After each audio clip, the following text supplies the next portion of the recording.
Hello दोस्तों, स्वागत है आपका हमारे इस नई वीडियो में। और आप देख रहे हैं आपका अपने YouTube channel banking jobs guide, जिसमें है ऑल अबाउट बैंकिंग जॉब्स।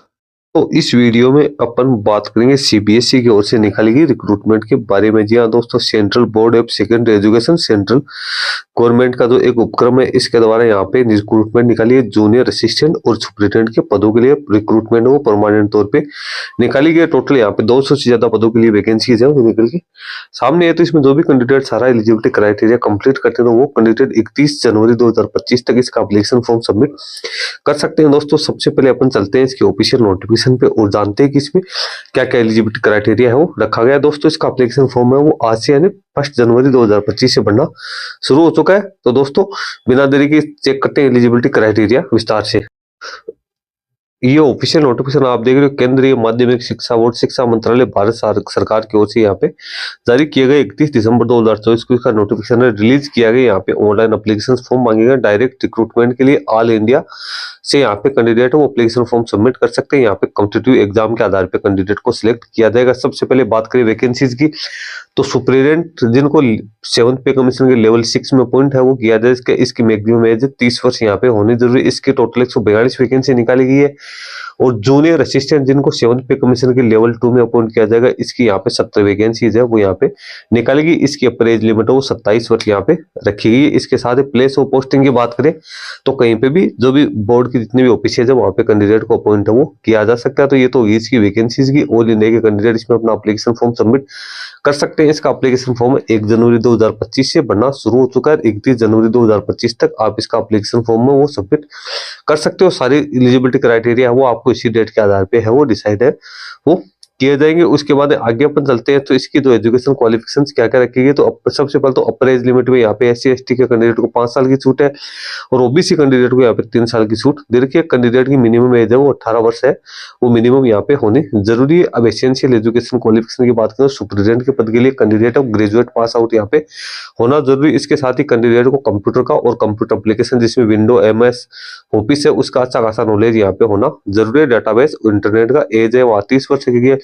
अब मेथड ऑफ रिक्रूटमेंट का बात करें तो यहाँ पे 2 फेज में कैंडिडेट का यहाँ पे सिलेक्ट किया जाएगा। फर्स्ट फेज है जिसमें मल्टीपल चॉइस वाले क्वेश्चन चाहिए, प्री एग्जाम होगी, उसके बाद डिस्क्रिप्टिव है वो एग्जाम रहेगी। इसके साथ ही कैंडिडेट का टाइपिंग टेस्ट वो भी रहेगा, जिसमें इंग्लिश की स्पीड है वो 35 वर्ड पर मिनट और हिंदी की स्पीड है वो 30 वर्ड पर मिनट यहाँ पे रहने वाली है। जूनियर असिस्टेंट के लिए भी कैंडिडेट है वो 12th पास आउट होना जरूरी है। कंप्यूटर पे वही इंग्लिश की स्पीड है, टाइपिंग स्पीड 35 वर्ड पर मिनट और हिंदी में बात करें तो इसमें 30 वर्ड पर मिनट होना जरूरी। इसमें कैंडिडेट का सिलेक्शन है वो मल्टीपल चॉइस वाले जो क्वेश्चन होगा प्री एग्जाम है उसके आधार पे कैंडिडेट का सिलेक्शन किया जाएगा। इसके साथ ही कैंडिडेट का टाइपिंग टेस्ट है वो भी यहाँ पे लिया जाएगा। एग्जामिनेशन फी की बात करें तो यहाँ पे अनरिजर्व OBC EWS कैटेगरी के कैंडिडेट के लिए 800 रुपए एप्लीकेशन फी रखी गई। अदर कैटेगरी के लिए किसी प्रकार की एप्लीकेशन फी यहाँ पे नहीं रखी गई। मोड ऑफ पेमेंट की बात करें तो एप्लीकेशन फॉर्म एप्लीकेशन फॉर्म जब आप सबमिट कर दो इसको फी का पेमेंट है वो भी ऑनलाइन मोड में आपको करना है। अब स्कीम ऑफ एग्जामिनेशन की बात करें तो सबसे पहले जो सुपरिटेंडेंट है उसका 2 टायर में यहाँ पे एग्जाम होगा। उसके बाद स्किल टेस्ट वो भी लिया जाएगा। स्किल टेस्ट वो क्वालिफाइंग नेचर होगा। जो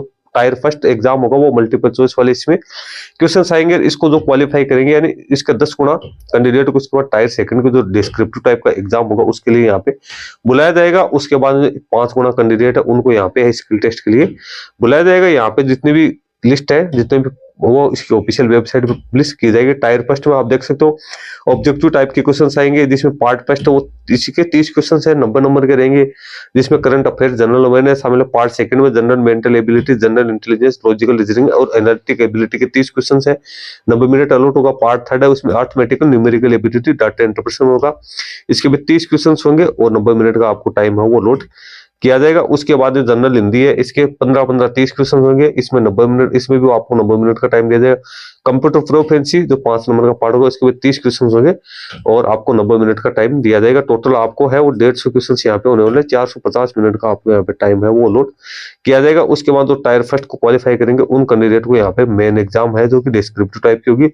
इसमें 10 क्वेश्चन होंगे और 30 मार्क्स के यहाँ पे जो टायर सेकंड होगी इसमें जो ओमार बेस्ड एग्जाम ये होगा तो इसमें ऑब्जेक्टिव टाइप के 10 क्वेश्चन है वो 30 मार्क्स के होंगे और आगे डिस्क्रिप्टिव के 4 क्वेश्चन 20 मार्क्स के होंगे, ये करंट अफेयर से रिलेटेड होंगे। उसके बाद इंडियन हिस्ट्री के 4 क्वेश्चन है वो 12 मार्क्स के होंगे और डिस्क्रिप्टिव में 4 क्वेश्चन से 20 नंबर के होंगे। इंडियन इकोनॉमी की बात करें तो ऑब्जेक्टिव में तो 4 क्वेश्चन 12 नंबर के, डिस्क्रिप्टिव में 4 क्वेश्चन 20 नंबर के, सभी में यही पैटर्न आपका है वो रखा गया। उसके बाद जो कंसर्न इश्यूड है डायनामिक और पब्लिक एडमिनिस्ट्रेशन मैनेजमेंट, इसमें 8 क्वेश्चन 24 नंबर के होंगे और 4 क्वेश्चन है वो 20 मिनट के आपके यहाँ पे रहने वाले। इस प्रकार से टोटल ऑब्जेक्टिव है वो 50 क्वेश्चन है 150 नंबर के और 30 क्वेश्चन है वो 150 नंबर के आपके यहाँ पे रहने वाले हैं। जो टायर सेकंड होगी उसमें, और जूनियर असिस्टेंट की बात करें तो इसमें एक ही जो टायर है वो यहाँ पे रहेगी, मल्टीपल चॉइस वाले क्वेश्चन रहेंगे। उसके जो कैंडिडेट क्वालिफाई करेंगे उन कैंडिडेट को फिर स्किल टेस्ट के लिए बुलाया जाएगा। इसमें भी डिस्क्रिप्टिव ऑब्जेक्टिव टाइप की बात करें तो इसमें भी टोटल 5 पार्ट होने हैं।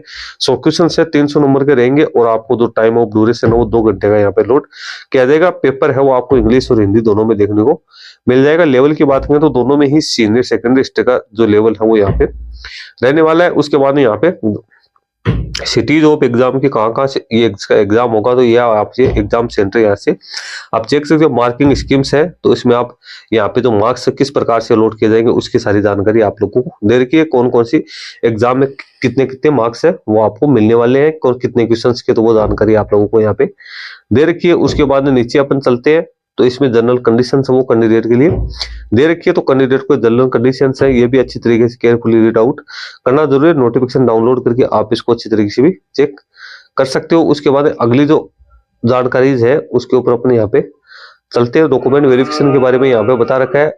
नीचे अपन चलेंगे तो यहाँ पे एनेक्सर्स है, जो एनेक्सर आप लोगों को दिया हुआ है। इसका एप्लीकेशन फॉर्म आप इसकी ऑफिशियल वेबसाइट से सबमिट कर सकते हो। लिंक वीडियो के डिस्क्रिप्शन बॉक्स में मैं डाल दूंगा, जहां से डाउनलोड करके चेक कर सकते हो। जो कैंडिडेट सुपरिटेंडेंट के लिए एप्लीकेशन फॉर्म सबमिट करेंगे उन कैंडिडेट के लिए ग्रेजुएशन की क्वालिफिकेशन प्लस कंप्यूटर का नॉलेज होना जरूरी है। और जो कैंडिडेट जूनियर असिस्टेंट के लिए रिक्रूटमेंट में अपना एप्लीकेशन फॉर्म सबमिट करेंगे तो उन कैंडिडेट के 12th पास आउट के साथ साथ कंप्यूटर का नॉलेज होना यहाँ पे जरूरी है। परमानेंट बेसिस से भर्ती निकाली गई है। इस वीडियो में इतना ही। वीडियो अच्छा लगे लाइक शेयर करना। आपको क्वेरी क्वेश्चन हो तो आप हमें कमेंट करके बता सकते हैं। धन्यवाद।